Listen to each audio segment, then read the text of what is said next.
to get everything head to toe. Everything has Head its own. to toe. You look great. Well, hello out there in Maeya TV land. We are back with another interview. I'm one of your hosts, Maeya Childs, and I'm here today with a really bright, boisterous, and wonderful up-and-coming comedian. Please help me in welcoming Bret Will to the show. How you guys doing?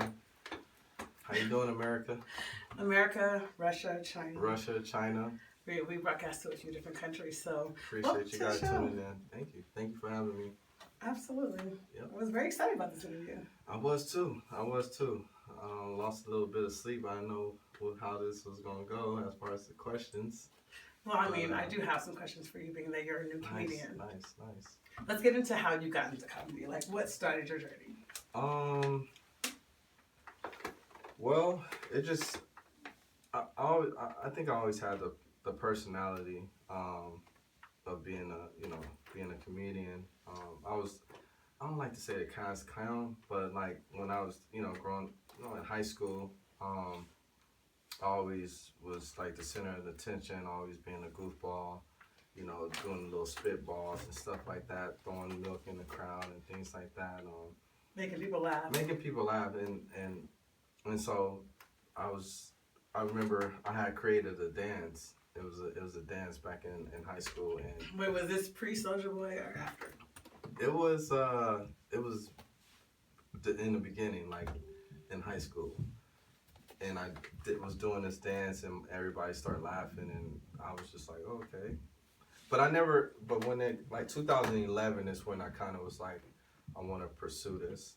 I always had a strong personality, and I just enjoy making people laugh. That's what's up. But you have like a more specific journey, right? Like 10 years ago, you were on the comedy circuit. Yeah. Oh, yeah. Tell us about that. Yeah. Okay, so I think it was 2017. I had met a young comedian. I'm not gonna say his name, but he's doing really, really well right now. And we ended up working together. And he told me he was a comedian, and I was like, oh, okay. I always wanted to do stand up, and he was like, you should do it. And I was like, just like that. He's like, yeah, man, do it. I'm doing it. And we was at work, going back and forth, making jokes with each other and on each other, making each other laugh. And he was like, I can see you doing it. And we became really cool. And I invited him over to my crib one day, and he was like, bro, if you're gonna continue to hang with me, you're gonna write jokes. And I was like, okay, cool.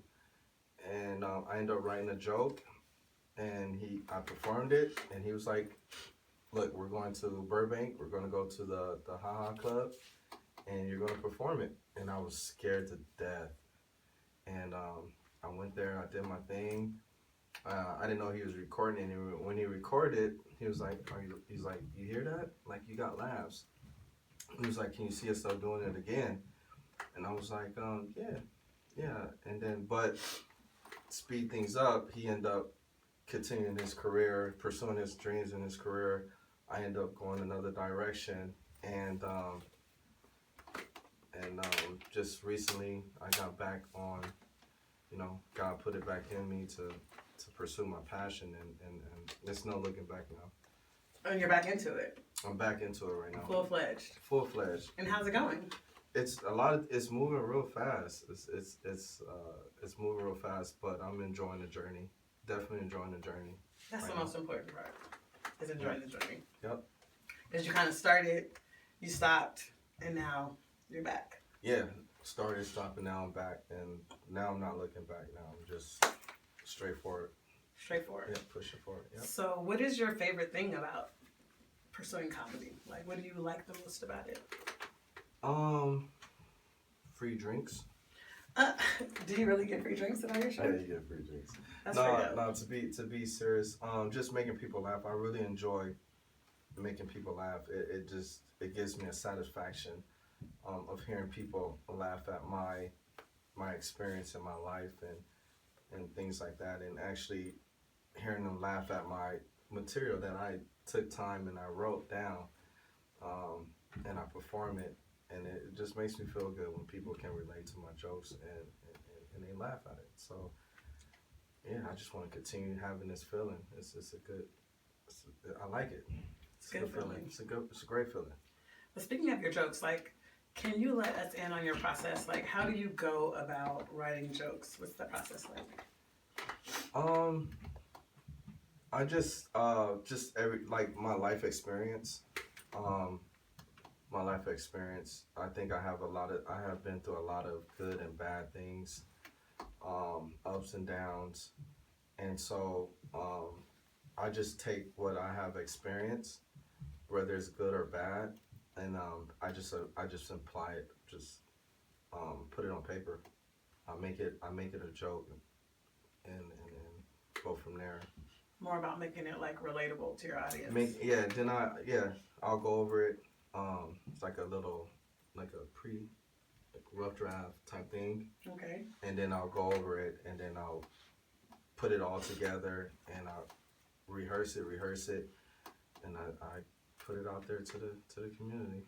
And the process, like, how do you come about your jokes? Is this something that like happens to you in life, or do you see something funny, or you have a situation and you're like, I think this would be a good joke? Like man, I can't say it here on TV, but yeah, you gotta have to go on my YouTube to see my jokes, or come to my show, because it's very uncut. But just my life experience. So whatever I go through, I'll put it into a joke, and then I'll run with it. Okay. And make it as funny as I can. So all of your jokes are like based on your real life experiences. Oh yeah. And who you are. Oh yeah. 100%. That's dope. 100%. So what is your least favorite thing about the comedy grind? Like, since you've been back at it. I'm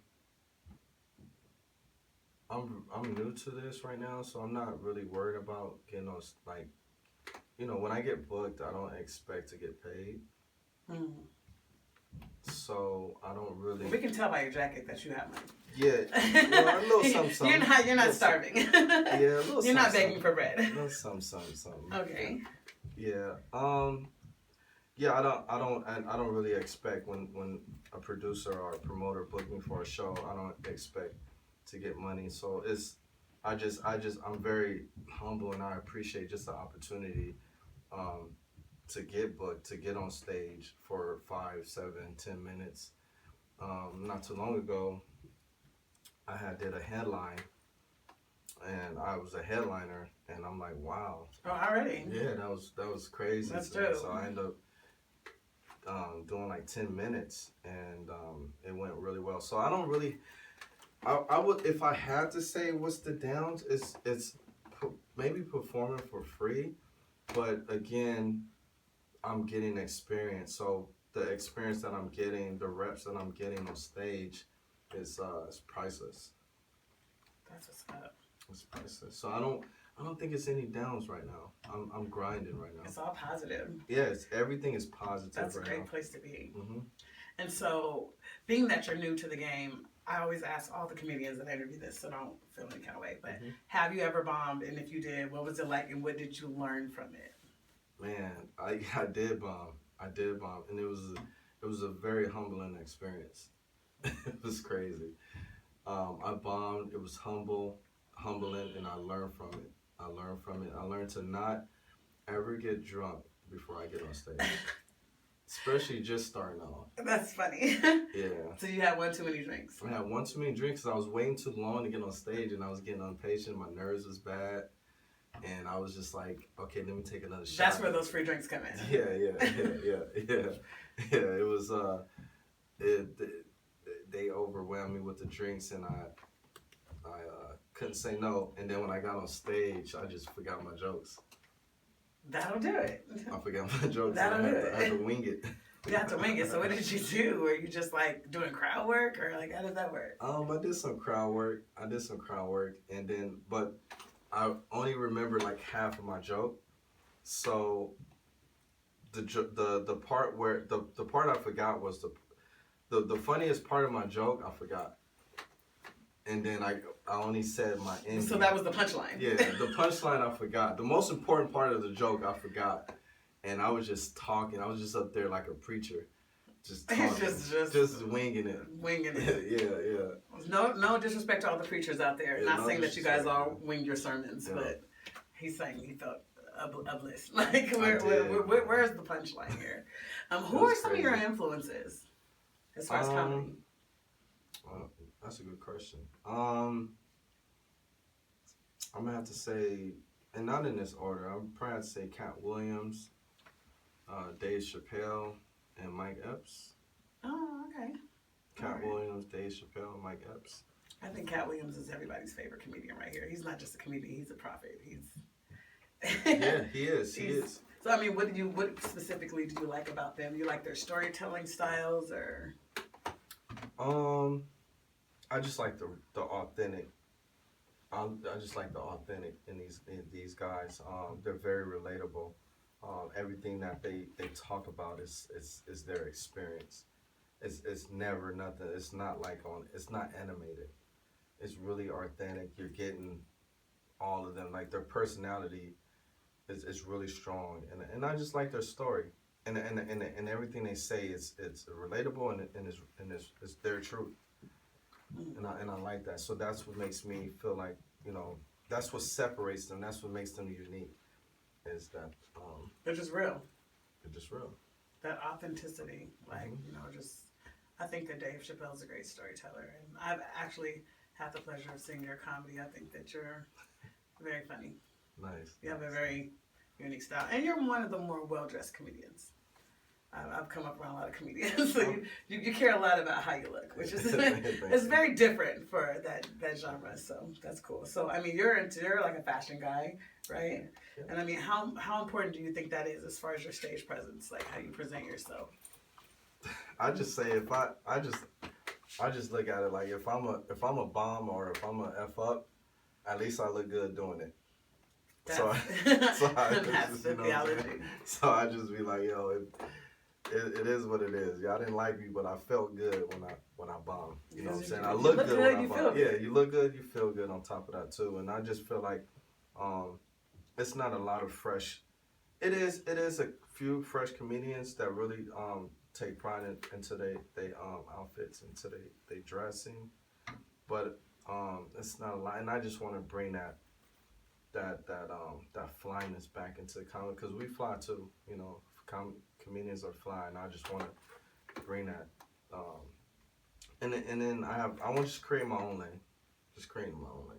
Yeah, just as far as standing out and stuff. Just standing out, and I've always been like this though since I was real young. I always was into clothes, and it just makes sense to now that I'm